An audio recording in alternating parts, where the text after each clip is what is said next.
The blizzard swallowed Detroit whole that night. Winds screamed through abandoned streets, rattling broken windows like dying breaths. Inside a collapsing house on the east side, 72-year-old Evelyn Carter stood at her frosted window, staring at 9 shadowy figures struggling through waist-deep snow. Leather jackets, helmets, chains, they looked like an army of ghosts lost in the storm. Her furnace had died hours ago. Her hands shook from cold and fear as thunderous knocking echoed through the walls. "Ma'am," a voice shouted from the darkness, "please, we just need shelter till morning." 9 strangers, 9 chances for danger. If she opened that door, she could lose everything. If she didn't, they would die out there. What Evelyn Carter decided next would not only save 9 men that night, it would spark a movement that transformed an entire city. But before that moment, before the world came to her doorstep, Evelyn was just a forgotten widow fighting to survive another winter alone. Detroit was a city made of ghosts and grit, and on the east side, where old factories slouched against the wind, 72-year-old Evelyn Carter still kept her porch swept clean. The world had moved on without her, but she stayed, like a stubborn heartbeat inside a dying body. Her house, a 2-story Victorian that once gleamed white with pride, now peeled in gray patches. Every loose shingle whispered when the wind came down from the river. Inside, warmth was a memory. At 5:30 each morning, Evelyn boiled water in a dented kettle, stirred instant coffee into a chipped mug, and added a splash of powdered milk. Real cream had vanished from her grocery list years ago. She drank it slowly, wrapped in 3 sweaters, her breath fogging the air even indoors. Across the small kitchen table sat her Bible, its pages thin as tissue, its cover faded from years of being opened more than any other possession she owned. She read by the light of a single bulb, one that hummed faintly, the only constant companion left to witness her prayers. "Lord, just one more winter. Give me strength to hold the line." That was her morning ritual. Outside, the neighborhood decayed in silence. Abandoned houses stood like broken teeth. Streetlights flickered out one by one, leaving stretches of darkness where danger hid easily. Yet, every day, Evelyn tied her scarf, stepped onto the cracked porch, and swept the snow even when no one came by. She believed dignity was not a luxury. It was a duty. Her husband, Henry, had taught her that. He'd served in Vietnam, a mechanic who could fix anything but time. After the war, he drove trucks until his lungs gave out from diesel and dust. When he died 15 years ago, Evelyn kept his old CB radio, the one that crackled with the voices of men guiding one another down endless highways. Sometimes she turned it on just to hear static, the faint echo of belonging. The neighborhood kids called her Miss Eve. They waved on their way to the corner store, respectful the way their mothers had taught them. When she could afford it, Evelyn baked oatmeal cookies for them, handing them out through the chain-locked door. They never pushed their luck, never lingered too long, because even kindness had to survive carefully here. Her days followed a rhythm of survival. Tuesday mornings, she walked 6 blocks to the discount grocery, calculator in hand, keeping a running total of each item. $47 was her budget for the week. If she reached 45 before bread, something had to go back. She knew which cereals had the highest calorie count per dollar, which cans of soup stretched best with water, which manager discounted bruised produce near closing time.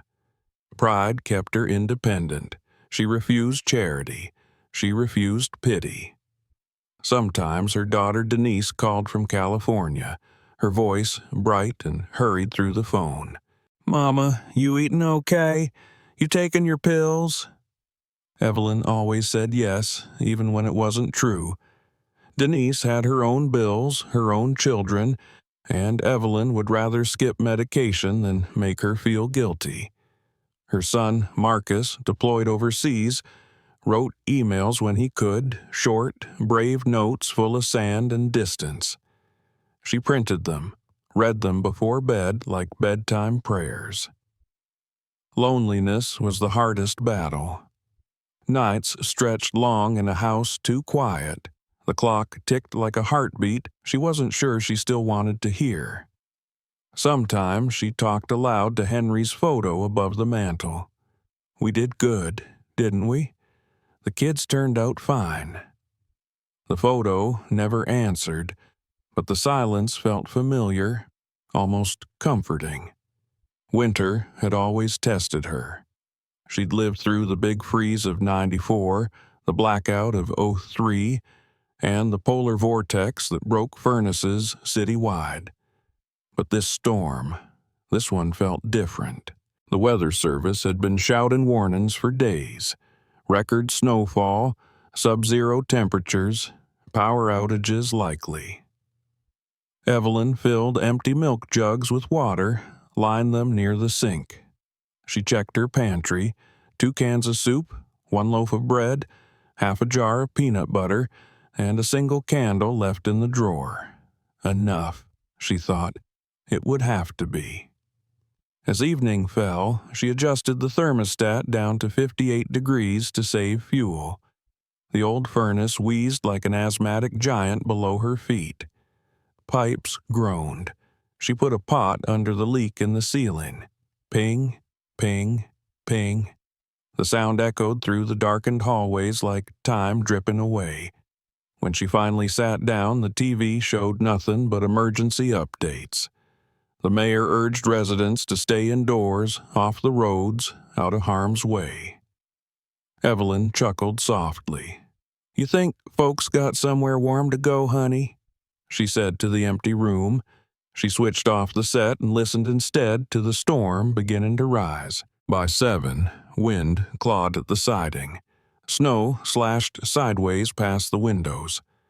The power flickered twice, then died. The sudden darkness was thick, absolute. Evelyn reached for a flashlight, found it by memory, and turned the beam toward Henry's CB radio.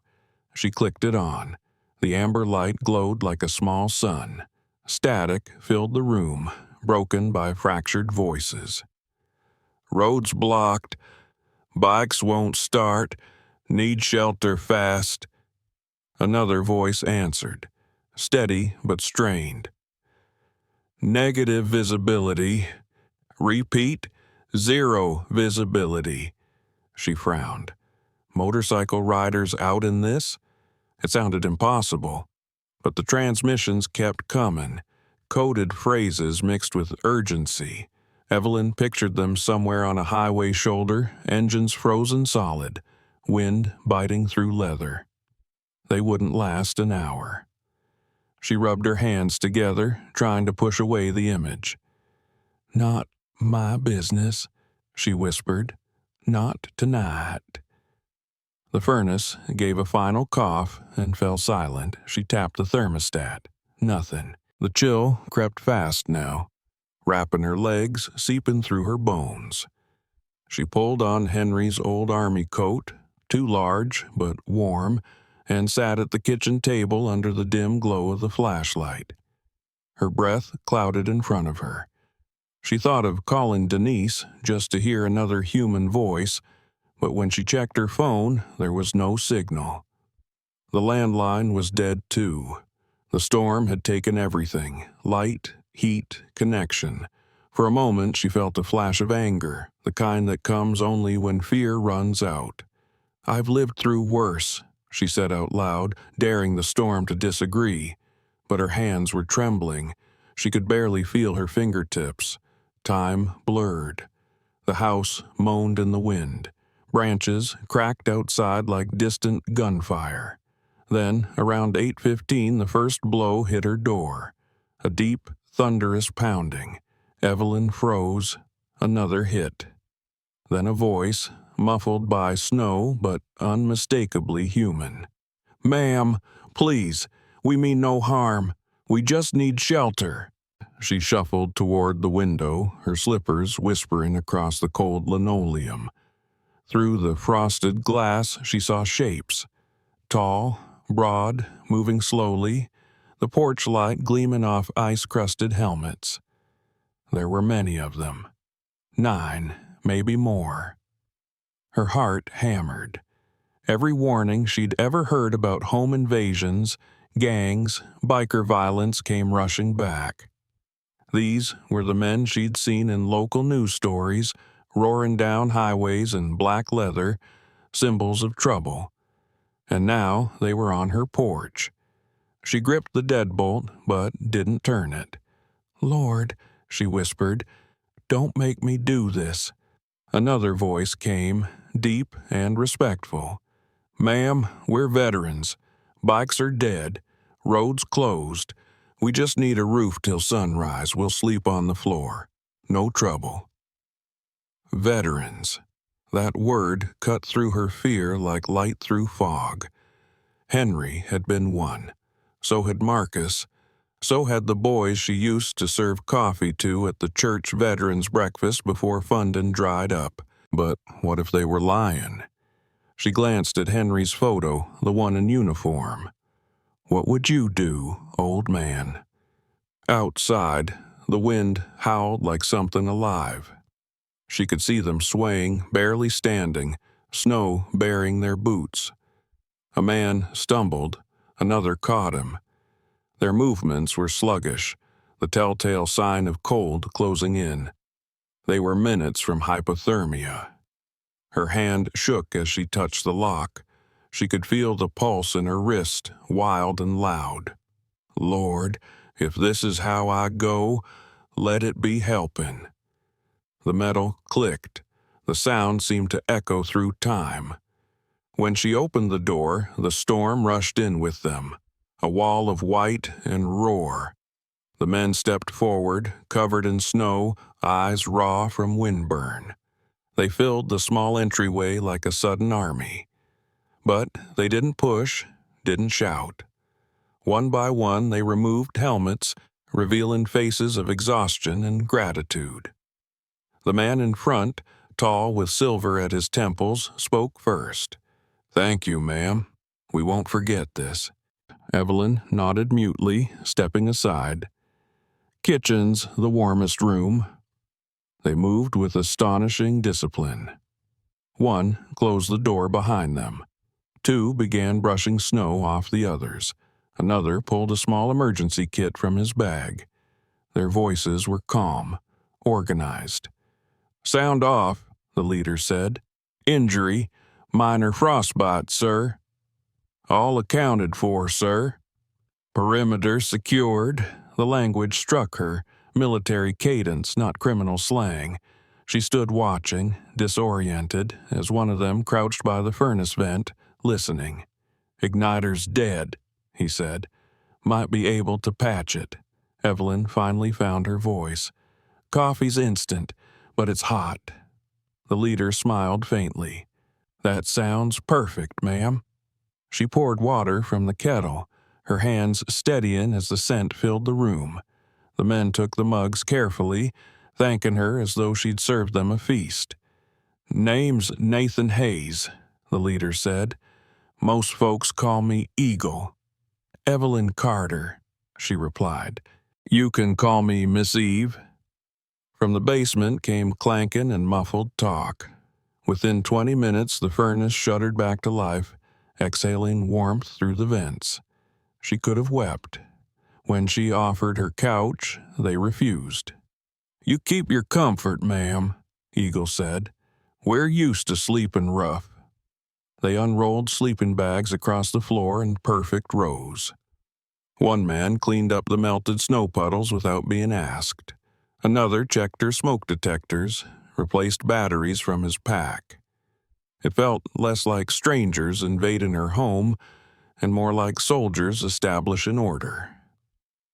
Around midnight, Evelyn sat at the kitchen table with Eagle while the others rested. The flickering candlelight softened the harsh lines of his face. "You sure you're not cold?" he asked. "I've been cold most of my life," she said with a half smile. "I'm used to it." He studied her for a moment, then nodded respectfully. "You got grit, ma'am. Reminds me of my mother." She sipped her coffee. "She raised you to bang on old ladies' doors in snowstorms?" A small laugh escaped him, surprising them both. "No, ma'am. She raised me to never leave a man behind. Tonight, that includes each other." In that single exchange, fear melted faster than the snow outside. Evelyn looked around her small living room now lined with sleeping veterans, their breath steady, their weapons nowhere in sight, their trust complete. She realized how long it had been since she'd felt safe enough to sleep deeply. When she finally went to bed, the house no longer felt empty. The furnace hummed, steady as a heartbeat. From somewhere in the dark came a soft voice on a radio, whispering check-ins to men stationed outside. "All clear, perimeter secure, Mama's home safe." Evelyn didn't understand the code, but she smiled anyway. For the first time in years, the darkness didn't scare her. Outside, Detroit disappeared beneath snow, the streets erased, the world muffled into silence. Inside, an old widow and 9 strangers shared warmth born not of electricity but of decency, a rare human fire that storms could never kill. And somewhere beyond the blizzard, the world was already shifting, waiting for morning, waiting for what Evelyn Carter would become when the storm finally passed. Morning arrived like a held breath. The storm had passed, leaving Detroit buried under a thick white silence that glowed blue in the early light. Evelyn Carter woke to the unfamiliar sound of breathing, not her own but several steady rhythms from the living room below. For a moment she thought it was Henry again, his gentle snores drifting through their old house, and then memory returned. The bikers, the veterans, the night that hadn't been a dream. She sat up slowly, her joints crackling like old floorboards, and reached for her robe. The air inside the bedroom was warm for the first time in months. She could feel the furnace humming, alive again. When she opened her door, a wave of clean heat wrapped around her like a blanket. The smell of coffee filled the hallway. Downstairs, the 9 men were already awake, folding sleeping bags with military precision. Their boots stood in perfect lines near the door, snow melted off and cleaned. Someone was mopping the floor, another wiped down the kitchen counter. Her small house had been transformed overnight from a crumbling shelter into something almost orderly, almost new. Evelyn paused at the bottom of the stairs, taking it all in. "Well," she said finally, her voice still husky from sleep, "looks like the army moved in." The men turned and smiled. The one called Eagle, Colonel Nathan Hayes, stepped forward, his face freshly shaven with a disposable razor, his posture straight as a flagpole. "Morning, Miss Eve. Hope we didn't wake you." "I've been up since before dawn most of my life," she said. "Hard to sleep when the house is this quiet, or this full." A younger man with tattoos crawling up his neck handed her a steaming mug. "Made it just like you did last night. Instant, but I think we nailed the ratio." She took it, nodding approvingly. "Not bad. You boys sure know how to behave for house guests." "We aim to leave a place better than we found it," Eagle replied. Evelyn glanced around again. The windows sparkled, her floors gleamed. Even the sagging curtain rod in the living room had been fixed. "You sure this is still Detroit? Feels like heaven snuck in while I was sleeping." The men chuckled softly. One of them, broad-shouldered with a calm medic's eyes, pointed to the furnace vent. "Igniter was shot, ma'am. We rigged a temporary fix. Should hold until you get proper parts. Heat's stable now." Evelyn looked at him carefully. "You a repairman?" "Army medic," he said with a modest shrug. "Name's Carlos Vega. Folks call me Doc." "Of course they do," she said and smiled. At the kitchen table, another veteran was tightening the screws on her loose cabinet door. "I hope you don't mind, ma'am. Couldn't just let this wobble." "Mind? I've been cursing that thing for 5 years. You just earned yourself another cup of coffee."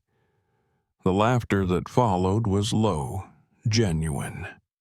It warmed the air as much as the furnace did. For the first time in years, Evelyn felt her house breathing again. Alive, purposeful, every corner carried the faint scent of leather and engine oil mixed with the clean smell of snow. The men moved with the rhythm of people who understood both command and care. Eagle sat at the table opposite her, sipping his coffee, studying her the way soldiers study a map before a mission. "You live here alone, Miss Eve?" "Been alone a long time," she said quietly. "My daughter's out west, son overseas. Guess this old place is just too stubborn to die, and I'm too proud to leave it." He nodded, understanding more than words could carry. "You remind me of a lot of folks I've met who keep holding the line when everything around them gives up." "Line's all I've got," she said. "If I don't hold it, who will?" The silence that followed wasn't awkward. It was respect. When the men finished cleaning, they began packing their gear with the precision of a drill. Eagle called them to attention. "Sound off." One by one, they responded with their call signs: Diesel, Doc, Tank, Rookie, Frost, Ghost, Brick, and Ace. Each man stood tall, voice steady, until Eagle turned back to Evelyn. "Ma'am, you saved 9 lives last night. Don't know how to thank you for that." She waved him off. "Don't start with hero talk. I just did what my conscience told me. Can't let people freeze on your porch." "Most wouldn't open that door," he said. "Most haven't lived long enough to know what guilt feels like," she replied, and the way she said it made even Eagle look down for a moment. He reached into his jacket and pulled out a small envelope. "Please, ma'am, for the furnace repairs, electricity, anything else that broke last night." Evelyn pushed it back toward him. "I'm not taking your money." "Ma'am, we insist." "And I said no," she replied, her tone firm enough to command even soldiers. "You fixin' my heat is payment enough." Eagle studied her, then nodded slowly. "You remind me of my commanding officer. Wouldn't take a dime either." "Maybe he had a wife who taught him manners," she said. That earned another laugh from the men. It was a sound the house hadn't heard in years. Before leaving, Eagle reached into his pocket again, this time pulling out a keychain. It was heavy, metal, embossed with an eagle mid-flight, wings spread wide. Beneath it, 4 letters: MC Viet.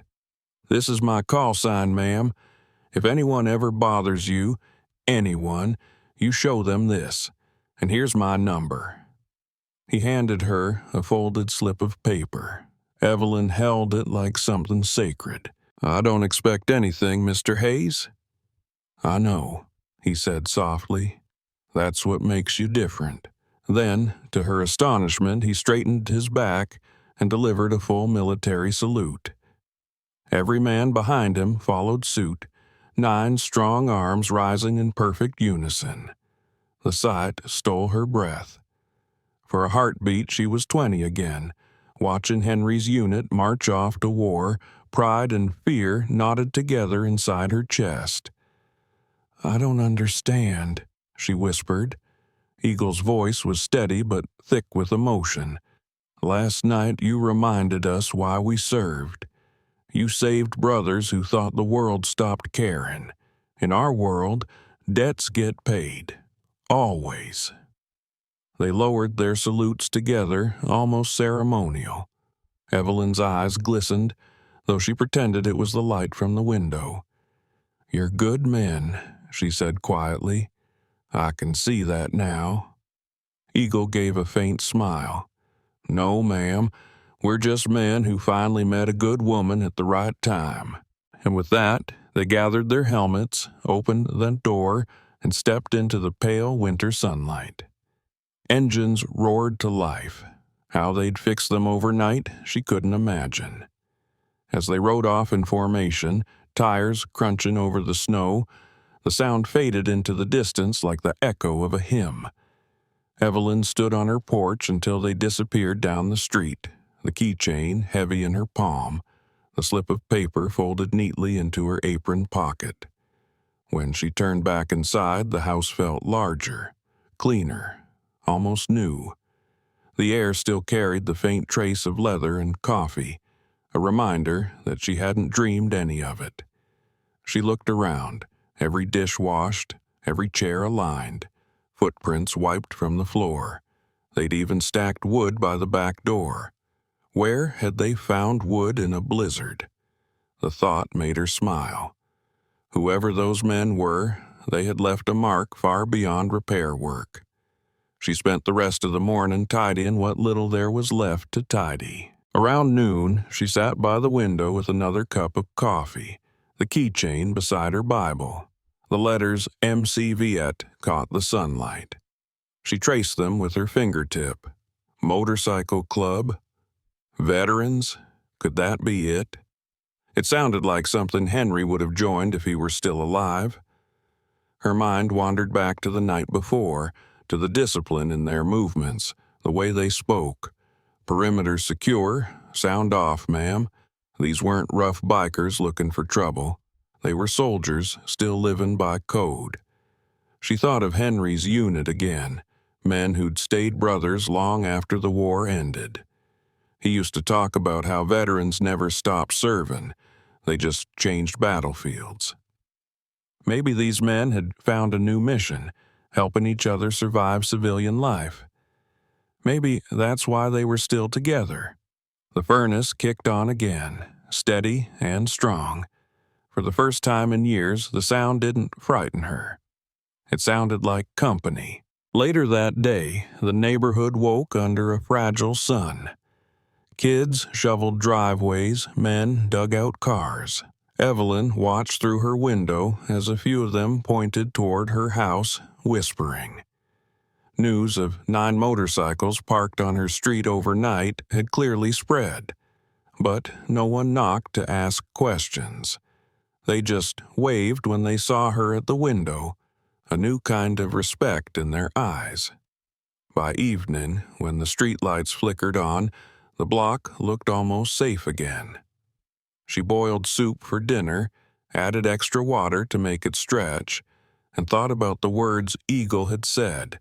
In our world, debts get paid. She didn't quite know what world that was, but she suspected she'd somehow joined it. That night, before bed, she placed the keychain on her nightstand beside Henry's photo. The Eagle looked almost alive in the lamplight. She whispered, "You'd have liked them, Henry. They talked like you, worked like you. Maybe you sent them to remind me I'm not done yet." Outside, the snow began to fall again, light and harmless this time. Inside, warmth spread evenly through every vent.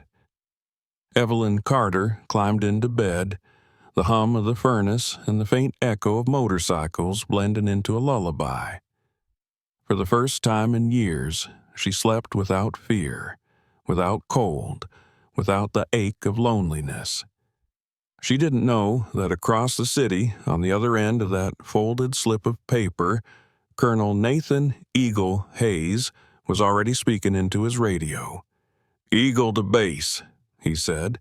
"Mama's nest secured. Repeat, Mama's nest secured." Static answered, followed by a dozen voices confirming, "Copy that.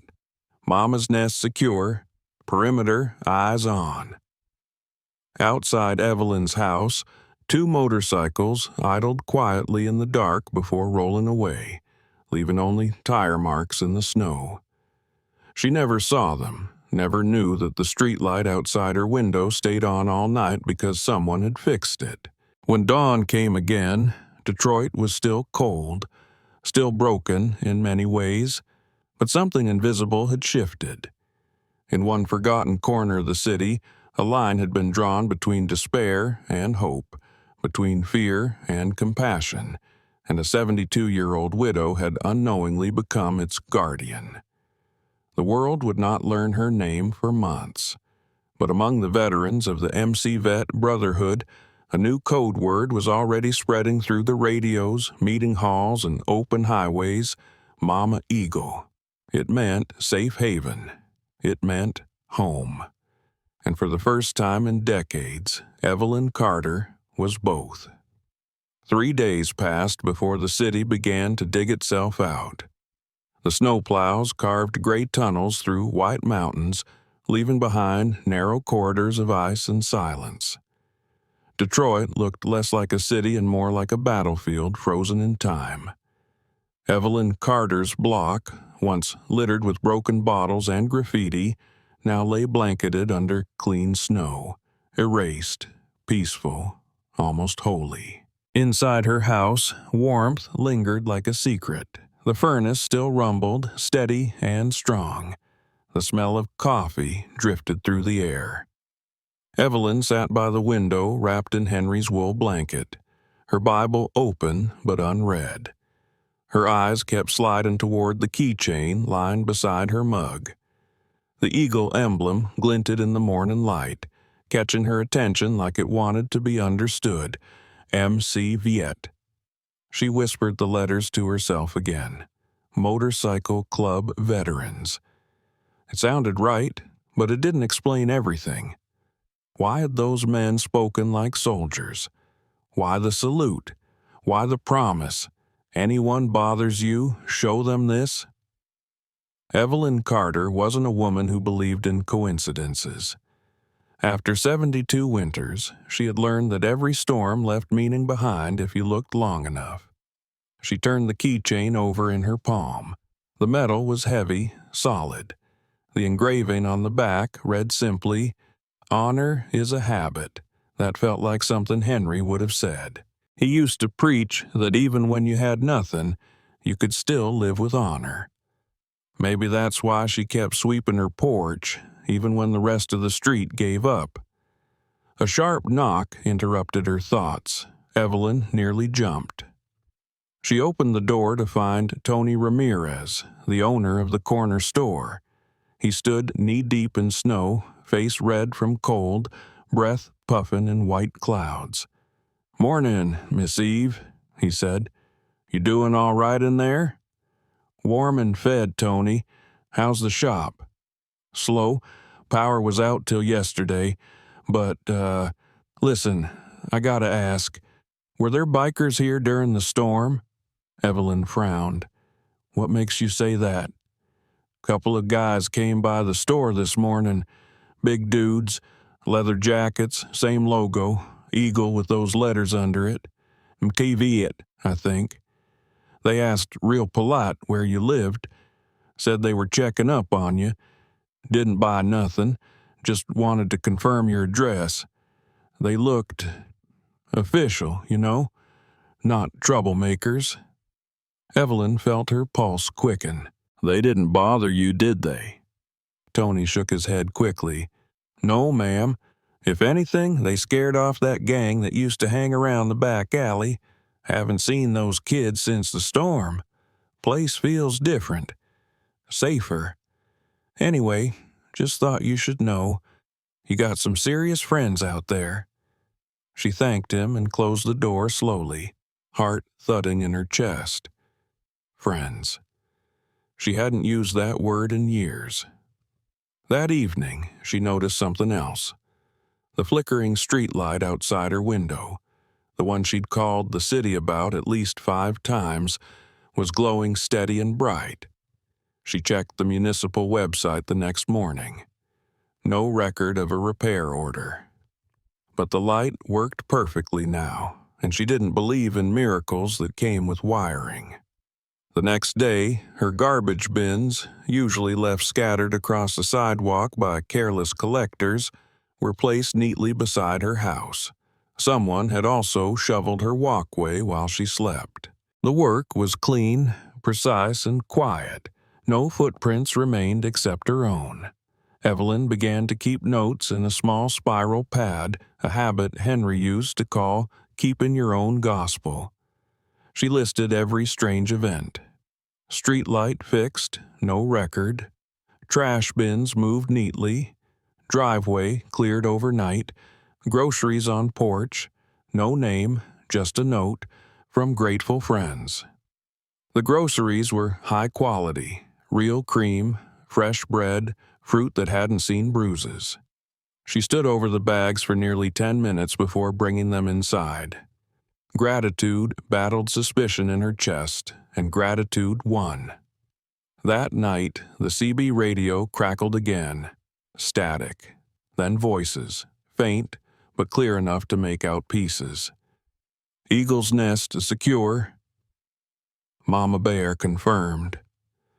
Perimeter sweep complete. Evelyn froze, hand hovering over the volume knob.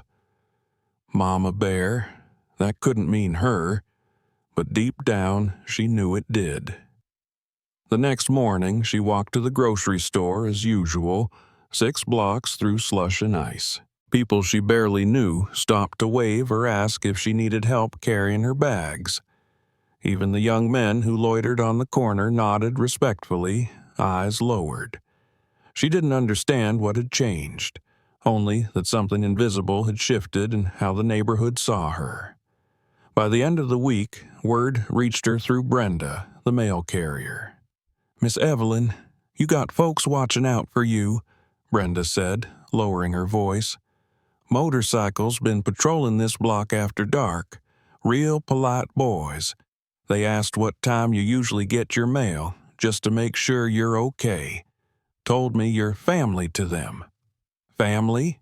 Evelyn repeated. "That's what they said. Family." Brenda shrugged and walked off to the next house, leaving Evelyn standing at her gate, wind tugging at her scarf. Family. The word hit her like sunlight after years of winter. That night she barely slept. Her mind swirled with questions. Why her? Why now? Why would a group of decorated veterans, if that's what they truly were, care about one old widow barely keeping her lights on? She decided to find out. The next morning, she dusted off Henry's old CB radio and listened for hours, notebook in hand. Most of what she heard was static or truckers chatting about routes, but every so often the same coded pattern returned. Eagle's Nest, status green. Mama Bear, eyes on perimeter. Copy that. Maintain watch. She leaned closer to the speaker, heart pounding. They were talking about her. And they were organized.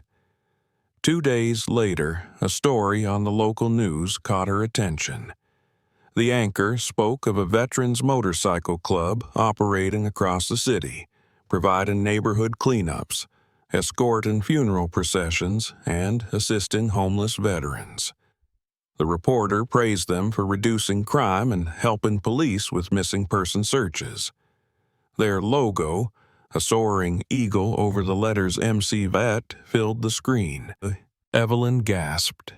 It was the same emblem on her keychain. The reporter mentioned that the group was founded by Colonel Nathan Hayes, retired U.S. Army, Medal of Honor recipient. She stared at the television, the coffee cup trembling in her hand. Eagle, of course. She turned off the TV and sat in silence for a long time. The house around her seemed to hum with a new kind of energy, as if aware that the secret had been exposed.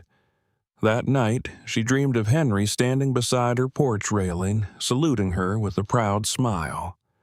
When she woke, Tears wet her pillow.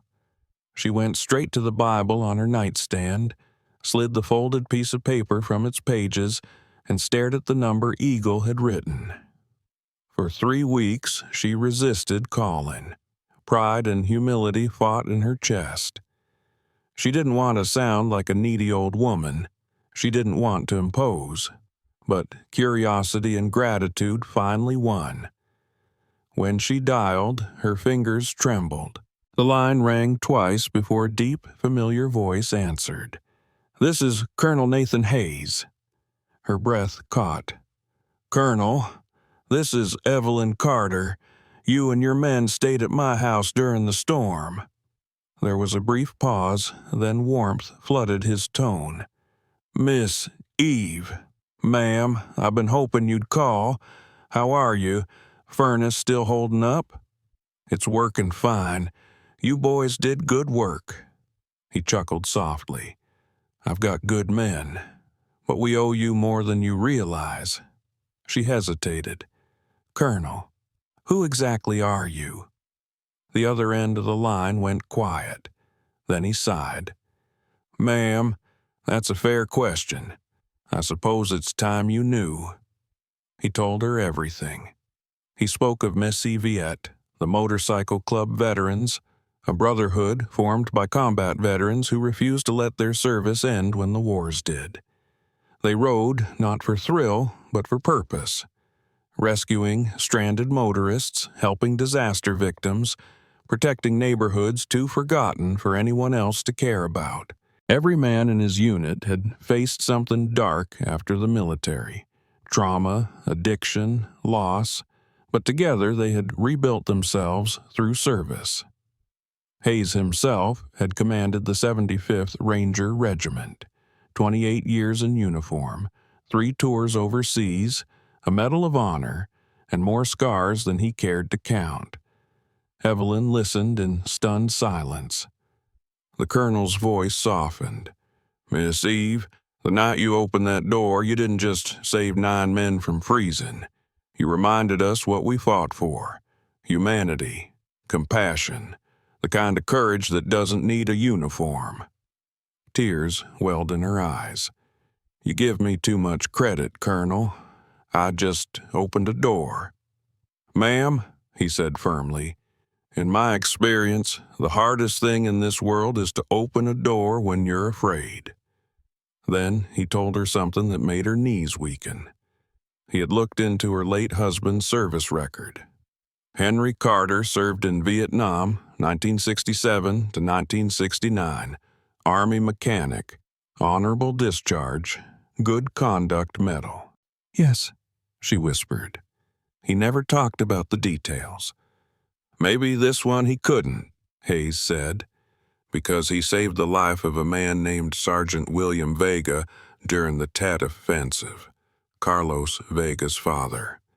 If not for your husband, Doc Vega wouldn't be alive either." Evelyn's breath caught in her throat. "Henry saved his father?" "Yes, ma'am. You see how full circle life can be? We didn't find you by accident. I like to think Henry had a hand in it." She pressed the phone tighter to her ear, eyes glistening. "He'd be proud of you all." "Proud of you, ma'am," Hayes said, "because you did for us what he did for his brothers. You saved them." The conversation lasted nearly an hour. When it ended, Evelyn sat in silence, phone still in her hand, overwhelmed by the weight of it all. The night that had started with fear had ended with revelation. She wasn't just a forgotten widow anymore. She was connected to something vast, something noble, something that reached beyond the snow and the city. Later that week, more changes swept through the neighborhood. The abandoned house 2 doors down had its broken windows replaced. A team of men in work clothes, veterans, she guessed, hauled trash out and repainted the siding. The streetlight that had flickered for months now glowed brighter than ever. Children played outside again, their laughter echoing down the block. Neighbors began stopping by her porch, leaving pies, notes, even thank you cards. Word had spread about what she'd done, though none of them knew the full story. They only knew an old woman had saved 9 strangers in a blizzard, and somehow the whole neighborhood had gotten safer since. Evelyn didn't talk much about it. She just smiled, thanked them, and went back to her sweeping. But inside, she carried a new warmth that had nothing to do with the furnace. Each night before bed, she turned on the CB radio. The voices came like whispers in the dark. "Mama Eagle secure. Copy that, perimeter green. All clear, ma'am. Sleep well." She would smile, whisper back softly even though they couldn't hear her. "Good night, boys." And every morning, when the sunlight hit the small American flag someone had planted in her front yard, one she hadn't placed there herself, Evelyn Carter would whisper a prayer of gratitude, not for miracles, but for the simple, extraordinary truth that kindness, once given, never really leaves. It circles back, stronger than any storm. She didn't yet know that the biggest change was still coming, that the phone would ring again soon, and the offer on the other end would turn her small act of mercy into something far greater than she could imagine. For now, she simply lived quietly, in the warmth of a home that finally felt like home again, while 9 men and hundreds of others across the Midwest watched over her from a distance, bound to her by gratitude and by the promise of a single night when a door had opened against the wind. The call came on a gray Tuesday morning when the snow finally began to melt into long, dirty rivers down Detroit's cracked streets. Evelyn Carter was washing dishes in the kitchen when the phone rang, a sound that rarely came anymore except for Denise's weekly check-ins. She dried her hands on a towel and lifted the receiver. "Miss Eve, this is Colonel Nathan Hayes." Her heart skipped. "Colonel Eagle?" "Yes, ma'am," he said, and she could hear the smile in his voice. "Hope I didn't catch you at a bad time." "You caught me between dishes and coffee, Colonel. That's about as bad as it gets around here." He laughed, the deep, calm kind that filled a room. "Well, ma'am, I'm calling with some updates. You may want to sit down." Evelyn's knees already felt weak, so she did. The phone cord curled around her wrist like a tether to another world. Hayes cleared his throat. "First of all, how are you holding up? We've been keeping an eye on your neighborhood. Looks like things are improving." "I noticed," she said softly. "Feels safer, quieter. You wouldn't know it's the same street." "That's the point," he said. "We believe in leaving a place better than we found it. Same principle we learned overseas." Evelyn hesitated. "Colonel, I can't quite wrap my head around all of this. Why me? Why my house?" There was a pause on the line. "Because of what you did, and because of who your husband was." She frowned. "Henry?" "Yes, ma'am. After we left your place, I did some digging through old military records. Turns out your husband served with Sergeant William Vega in Vietnam, Doc Vega's father." Evelyn's grip on the receiver tightened. "Carlos's father?" "That's right. During the Tet Offensive, your husband saved his life. Engine fire in a transport truck. Henry pulled him out while taking enemy fire. Got him to medics just in time. If it weren't for him, the Vega family line would have ended that night."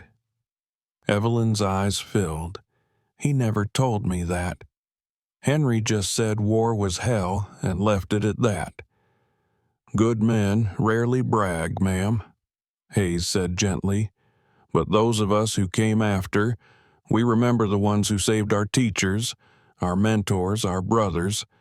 That's why we showed up on your porch that night. Fate, maybe, or Henry sending us where we were needed." The room blurred around her. She could almost see Henry's grin, Hear him saying, "See, Evie, still taking care of you from over there." "I don't know what to say," she whispered. "Say you'll let us help," Hayes replied, "because we're not done." "What do you mean?" He exhaled softly. "After that storm, the network expanded. Word spread fast through veteran circles about what you did. You're known now, Miss Eve. We call you Mama Eagle.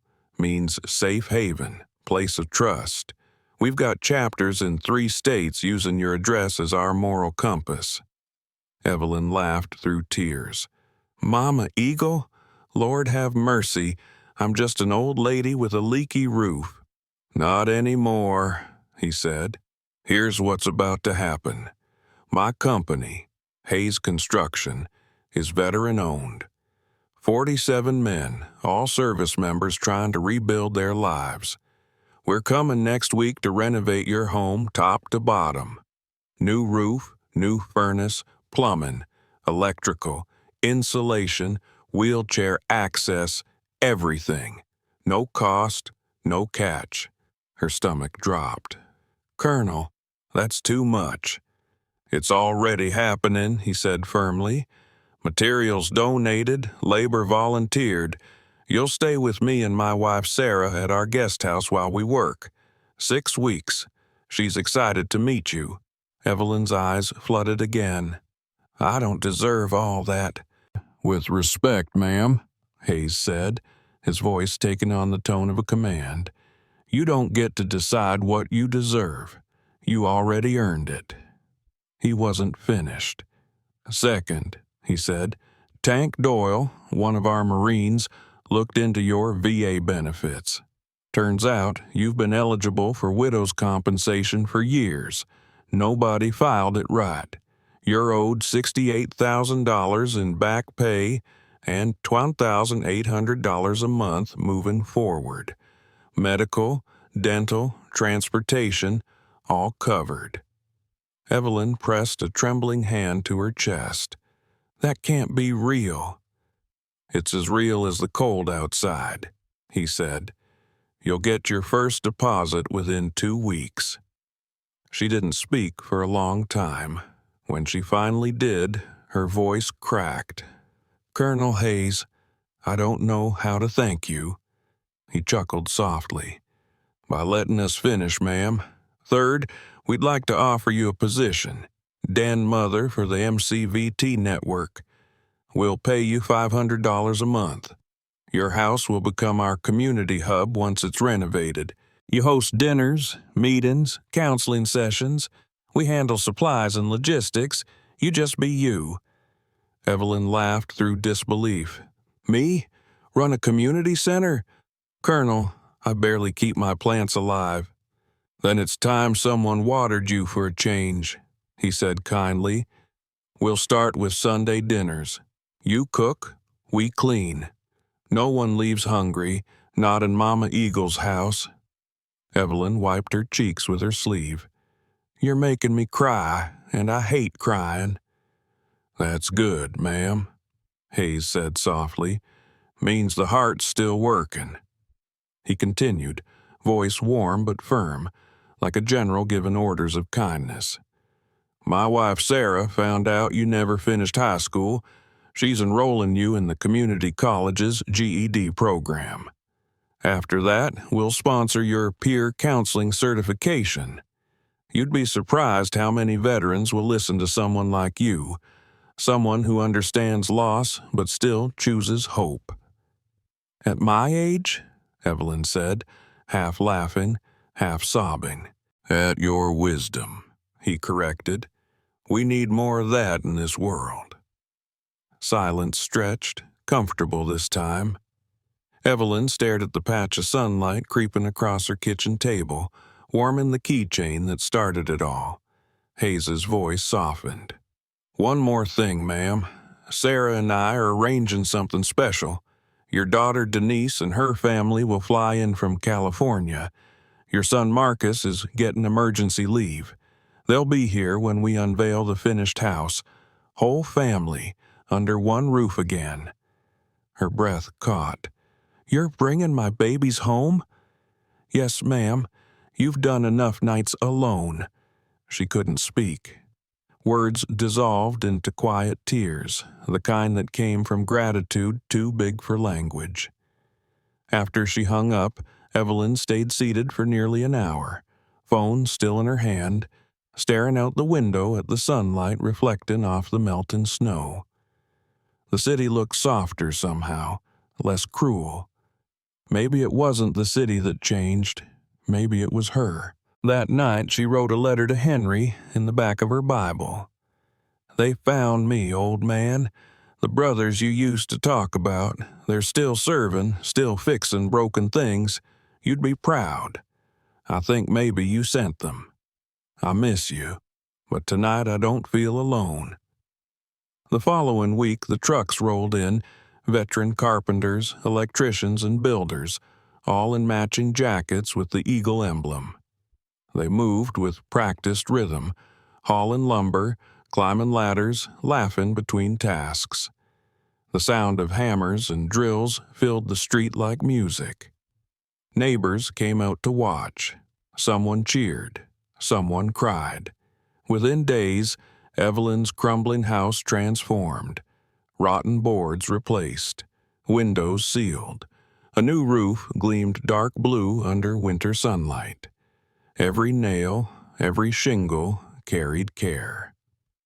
Sarah Hayes, a gentle woman with streaks of silver in her dark hair, came by each afternoon with lunch and conversation. "You've started something, Evelyn," she said one day. "These men needed purpose. You gave it back to them." Evelyn smiled shyly. "All I did was open a door." "That's how light gets in," Sarah replied.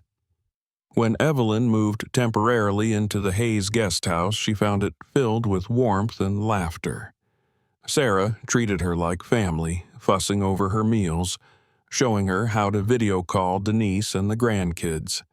At night, she'd sit on the porch with Colonel Hayes, sipping tea and watching the horizon glow with city lights.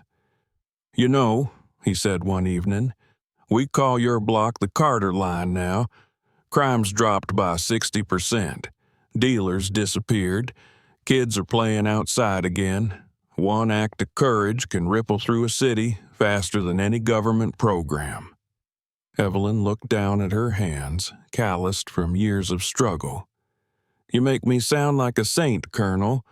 I'm just a tired woman who did what she hoped someone would do for her children if they were ever in trouble."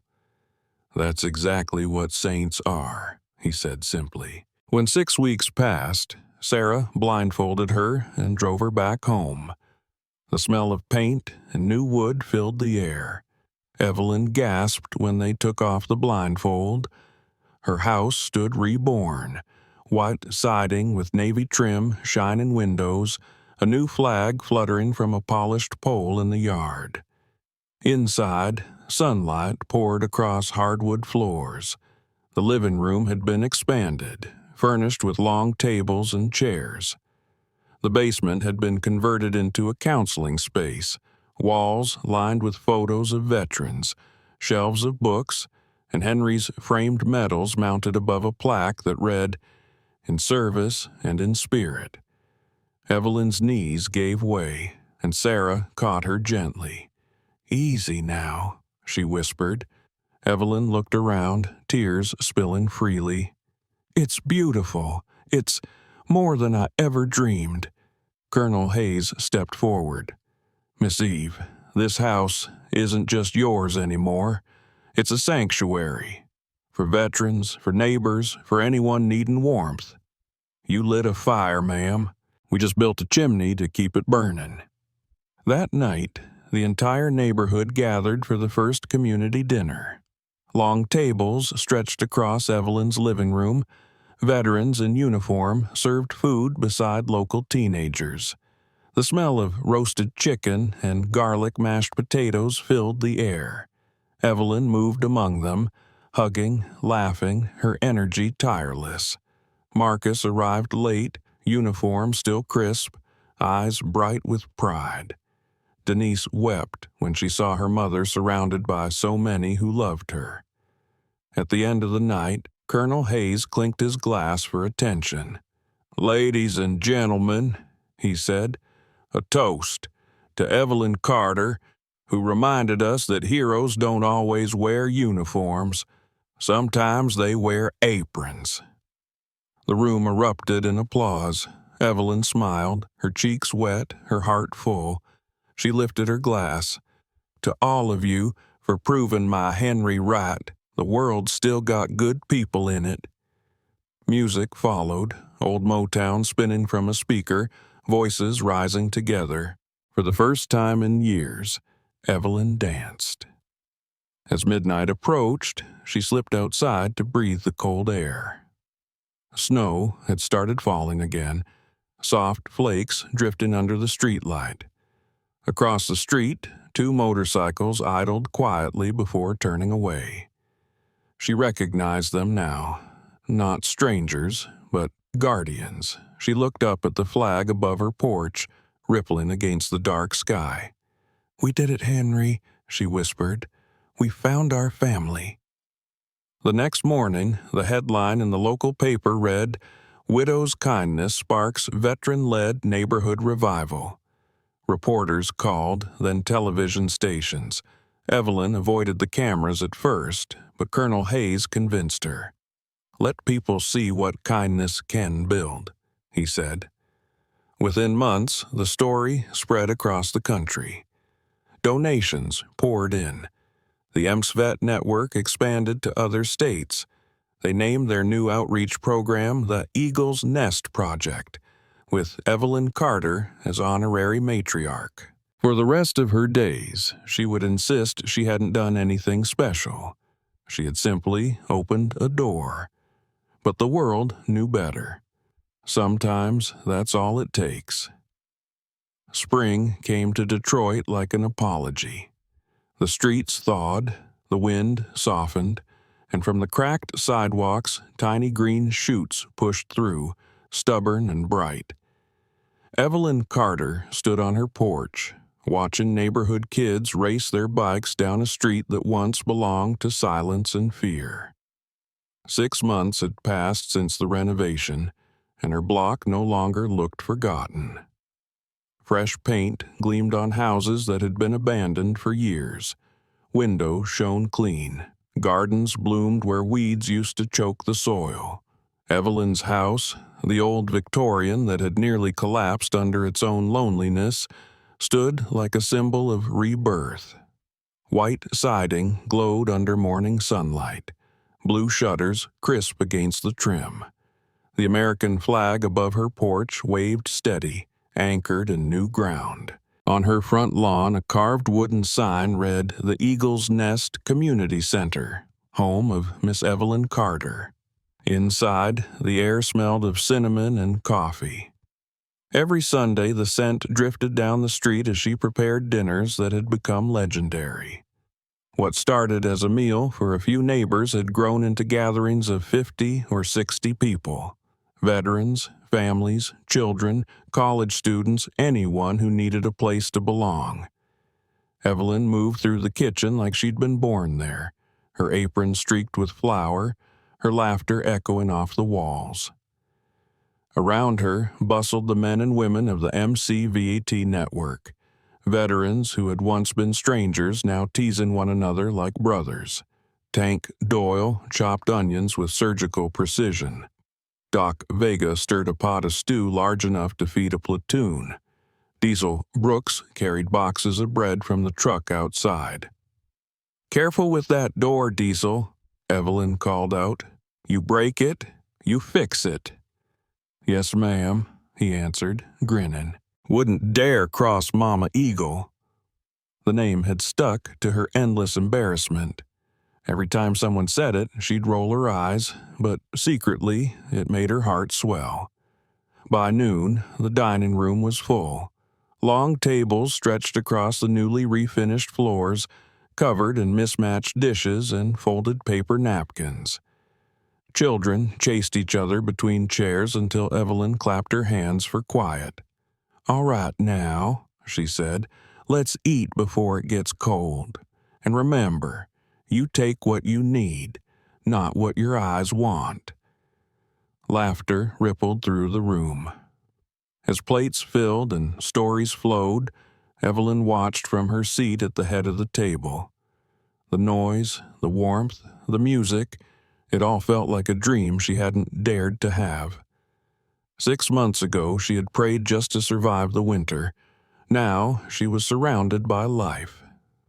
After dinner, she sat on the porch with Colonel Hayes, sipping sweet tea while the sun sank low behind the rooftops. His jacket was off, sleeves rolled up, the lines of command on his face softened by peace. "You know," he said, "we ran the numbers. Crime on this block dropped 67% since we started." "Guess people behave when there's grandmothers on patrol," she said. He smiled. "It's more than that. The Eagle's Nest model is spreading. We've launched 12 more chapters in other cities. Cleveland, Milwaukee, Indianapolis, all veteran-run, all partnered with local widows or elders. The kind of people everyone forgot about." Evelyn nodded slowly. "Guess kindness travels faster than gossip." "That's our hope," he said. "And you're the reason it started." She shook her head. "No, Colonel, I just opened a door." "That's what every movement starts with, ma'am. Someone brave enough to open one." In the months that followed, the transformation grew. The abandoned lot next door became a community garden tended by kids and veterans side by side. They planted tomatoes, peppers, beans, and wildflowers that Evelyn insisted on calling Henry's Blooms. The small grocery on the corner tripled its business. Local news crews filmed stories titled "The Widow Who Rebuilt a Neighborhood." Evelyn never liked the attention, but she understood its purpose. If people saw what one act of compassion could do, maybe they'd stop believing everything was hopeless. She appeared in interviews with quiet dignity, her voice steady and unpolished. "We all have storms," she told a reporter once, "but storms end quicker when someone opens their door." By autumn, she was enrolled in community college, sitting in the front row of her GED class with a notebook full of careful handwriting. At first, she felt out of place among students young enough to be her grandchildren. But when the instructor asked a question about perseverance, the room went silent until she raised her hand. Her words came gentle and firm. "Perseverance isn't about never falling. It's about standing up slower each time, but still standing." The class applauded. After that, they called her Miss Evelyn instead of ma'am. By winter, she had completed her peer counseling certification. Veterans began visiting her basement office daily. Some came with heavy silence, others with trembling hands. She listened, patient and without judgment. They called her sessions front porch therapy, and they left lighter than they arrived. Letters started coming from across the country, wives of soldiers, parents, strangers who'd heard her story. Many said the same thing: "You made me believe again." Evelyn read each one, folded them neatly, and stored them in a wooden box labeled "Storm Survivors." But her favorite moments were still the simplest: mornings with coffee, watching the sunrise spill across snow-dusted streets while the radio hummed softly. The CB network had grown into a full communication system, connecting veterans across counties. At dawn and dusk, familiar voices checked in. "Eagle's Nest secure." "Copy that. Mama Eagle online." Those words had become part of her day, like prayers in a language only her family understood. Her health improved. The constant worry that had gnawed her bones for years seemed to dissolve under community warmth. She ate better, laughed more, slept deeply.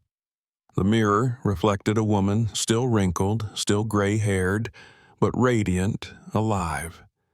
When Denise and Marcus visited that Christmas, they barely recognized the place.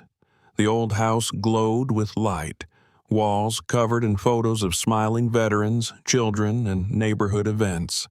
Evelyn's grandchildren ran through the rooms yelling, "Grandma, you're famous!" "I'm not famous," she corrected. "I'm useful. That's better." Marcus hugged her, voice thick with pride. "Mom, you gave these men back their mission." She smiled up at him. "They gave me back mine." The months rolled by in a rhythm of service and celebration. Every Sunday dinner, Evelyn looked around her table and saw people who once walked alone now sitting shoulder to shoulder. Every Tuesday class, she watched new counselors learn how to listen with empathy instead of pity. Every radio call reminded her that somewhere out there, someone still cared enough to check in. Then came March again, the anniversary of the storm. The weather forecast warned of another blizzard approaching, though smaller than the last. Still, the city braced itself. Evelyn stocked extra coffee and blankets, her instincts sharpened by memory. At 8:15 p.m., the same moment, 1 year to the minute, that 9 strangers had once knocked on her door, the doorbell rang. She didn't hesitate this time. Through the frosted glass, she saw a young Hispanic couple clutching a baby wrapped in a thin blanket. The man's face was raw with cold, the woman's lips trembling as she whispered something to calm the crying child. Their car sat dead in the driveway, snow piling against its tires. Evelyn opened the door wide. Come in," the man stammered. "Ma'am, I'm so sorry. Our car died, and the baby—" "Say no more," she said. "You came to the right place." They stepped inside, shaking snow from their coats. Warmth and the smell of soup greeted them. Evelyn led them to the kitchen. "Sit. I'll get the baby some milk." The woman's eyes filled. "Thank you, ma'am. We didn't know where else to go." "What's your name, son?" Evelyn asked the man. "Adrian Reyes, ma'am. This is my wife, Sophia, and our daughter, Elena." Evelyn paused, recognizing the name as if fate had arranged it. "You said Reyes?" "Yes, ma'am. I just got out of the Army. We were moving here for work at the VA hospital, but the car broke down." She smiled gently. "Well, soldier, you're in veteran territory now." Within an hour, word spread through the radio network. 2 mechanics from the EMSVET chapter arrived with tools. A nurse brought formula and baby supplies, and Colonel Hayes himself appeared at the door, snow dusting his shoulders. "Evening, Mama Eagle," he said with a grin. "Seems you've got new recruits." Evelyn laughed. "They found me the same way you did, by accident that wasn't an accident." By midnight, Adrian's car was fixed. His family settled in a small apartment 2 blocks away, rent covered by the Veterans Housing Fund. Sophia was offered a scholarship for nursing school. The baby slept peacefully for the first time in days. As they thanked her at the door, Adrian said, "Ma'am, I don't know how to repay this." Evelyn rested a hand on his arm. "You don't. Just help the next person who knocks. That's how kindness travels." When they left, she stood by the window watching the snow fall, the same way she had a year earlier. The difference now was everything. She wasn't alone. She was surrounded by warmth, by purpose, by a family of hundreds who called her name over airwaves and across states. On her table, the keychain still sat where it always had, its metal worn smooth from use. She picked it up, held it to the light, and whispered, "We did good, Henry. We built something that lasts." Outside, headlights moved slowly down the street, veteran patrols making their rounds. In the distance, faint through the static of the sea, she heard the words that had become her favorite sound. "Eagle's nest secure, Mama Eagle safe." She smiled. "Always?" The storm howled but could not touch her. Her house glowed warm against the dark, a lighthouse in a frozen city, and across America, because one woman once opened her door, other lights were turning on, other porches opening, other strangers becoming family. Evelyn Carter's story traveled far beyond Detroit, but she never chased the spotlight. She stayed where she belonged, tending her coffee pot, listening to the radio, and answering the knock when it came. Because storms would always come. But now the world had a network of doors waiting to open. And somewhere, in every act of courage, you could still hear the echo of her voice, calm, kind, unwavering. Come in, you're safe here.